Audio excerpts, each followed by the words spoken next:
The NMC is not there to protect nurses.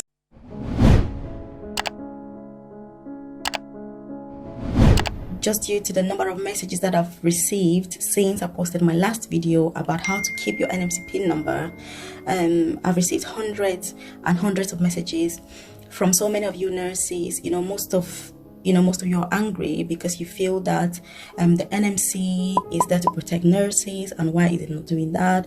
And you feel discriminated against. There's just so many grievances that I've seen. I've spoken to some of you. I've just replied to other messages, but I just want to say that the NMC is not there to protect nurses, like many of you are saying. People are saying, we're paying the NMC so they can protect us. Why are they not doing that? I feel like the NMC is there out to catch nurses and this and that. So the NMC is not there to protect nurses. The NMC, in fact, is there to protect the public from nurses, midwives and nursing associates, because obviously the NMC is the nursing, midwifery and nursing associate regulator for the UK. So what this means is that the NMC is there to tell us what we need to do, to tell us what is expected from us as nurses, to tell us how we should behave, how they expect us to behave, and to tell universities and all of that how nurse training should be. How many hours do you need to be a nurse? What do you need to become a nurse? That's the role of the NMC, and to make sure that nurses are doing what they should do according to the NMC, obviously, to stay on that register to call ourselves as nurses. The NMC is not there to protect nurses.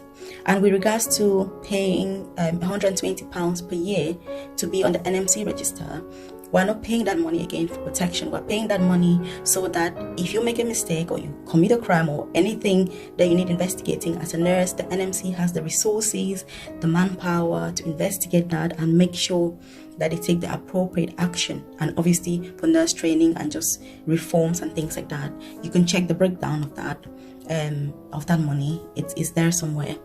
And so if trade unions such as the Royal College of Nursing, Unison and things like that, they are trade unions. So basically, if you needed representation and things like that, those are the sorts of people that you go for, not the NMC.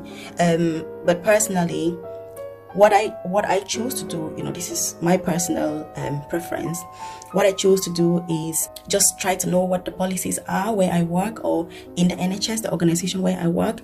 I try to make sure that I know what is expected. I know, all those basic things, so that I can, because I believe that I can better defend myself than any other person. Because, that is it. If you just let yourself be, or just let yourself and say, oh no, when something happens, you're going to call someone else to defend you. Again, what you find is that the outcome of your case depends on who is representing you, and this to me, I don't think is a situation where I want to be. I want to be empowered. I want to be informed. I want to be knowledgeable. I want to know, the expectations that my employer has of me and that I have, from them as well. Because again, it's a two-way relationship. Remember what I say, every day that you choose to go to work, you're choosing that employer. It's not a one-sided relationship where there are expectations from you and you have no expectations. No, you've got to have expectations that your employer has to live up to for you to continue working with them. Otherwise, you need to find another employer. There's no need. It's a two-way relationship, basically. That's what I'm saying. And then obviously, like I was saying, with regards to the NMC, it's not there to protect nurses.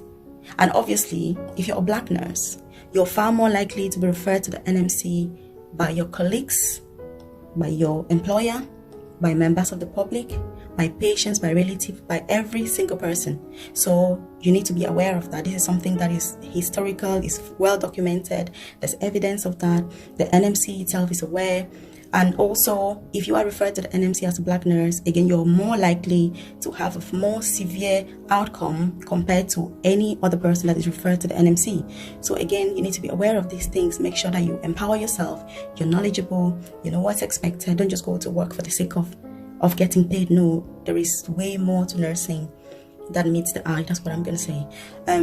Again, you need to make sure that you're just doing what you should do. Sometimes it's hard, but you do your best, really. And just one thing I was thinking about as well with regards to revalidation. Somebody was asking me about that. Revalidation it's once every 3 years. Just contact me if you kind of need more information with regards to that, really. And so just make sure that you're keeping yourself safe. Just make sure that you're doing the right things. Make sure that you are keeping up to things, and don't expect too much from people who are not interested. You need to empower yourself, because you are the main person that can defend your actions. It's not relying on other people, whether unions or any other person. Personally, that is my own stand with regards to all of this. So thank you so much for listening. Do have a good day and stay safe.